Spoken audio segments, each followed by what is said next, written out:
এভাবেই বিলাসবহুল গাড়ির ভেতর থেকে একে একে বের করে আনা হচ্ছে ইয়াবার চালান, যা কৌশলে গাড়ির ভেতরে লুকিয়ে রাখে মাদক চোরাচালান চক্র। অভিযানের পরদিন শনিবার রাজধানীর তেজগাঁওয়ে মাদকদ্রব্য নিয়ন্ত্রণ অধিদপ্তরের কার্যালয়ে সংবাদ সম্মেলনে জানানো হয় 1,60,000 পিস ইয়াবা জব্দ করা হয়েছে, যা সাম্প্রতিক সময়ে ইয়াবার বড় চালান। জব্দকৃত মাদকের আনুমানিক মূল্য গাড়িসহ মোবাইল ফোনসহ ইয়াবার মূল্যসহ প্রায় 5 কোটি টাকা।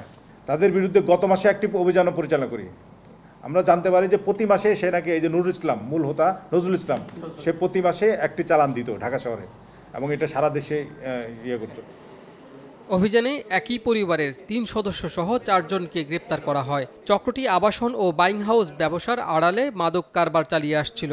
তারা টেকনাফের একটি রিসোর্টে দীর্ঘ সময় হুন্ডাই কোম্পানির যে সান্তাফে গাড়িটি আছে সেই গাড়িটি ওই রিসোর্টে ছিল। ওই রিসোর্ট থেকে তারা ওই পাদানের নিচে, যেখানে পা রাখে পাদের নিচে একটা প্যানেলে বিশেষ কৌশলে এটা অনেক দিন রাখছে, ওইখানে ওই রিসোর্টে রেখে 1,60,000 পিসের আলাদা ফলস প্যানেল তৈরি করে ওখানে আস্তে আস্তে ঢুকেছে। অনেক টাইম নিয়ে তারা ওখানে ঢুকায়, প্যানেলটি সুনিপুণভাবে ঝালাই করে রাখে।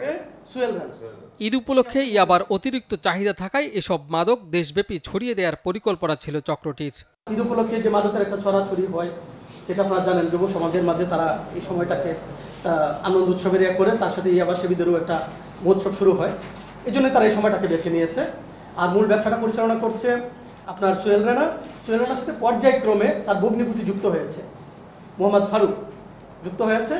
আর বোনের বিষয়টাও একই সাথে যেহেতু হাজবেন্ড এসে যায়, সবাইভাবে বোন এসে যায়। চক্রটি মানি লন্ডারিং করেছে কিনা তাও তদন্ত করা হচ্ছে বলে জানায় মাদকদ্রব্য নিয়ন্ত্রণ অধিদপ্তর। তার এই সময়টাকে তারা কিন্তু করেছে যে এই মুহূর্তে আইন প্রয়োগকারী সংস্থাটা তাদের বিভিন্ন ধর্মীয় কাজে বা এইভাবে সেভাবে তারা কিছুটা থাকে। কাজী ফয়সাল, চ্যানেল 24, ঢাকা। আমাদের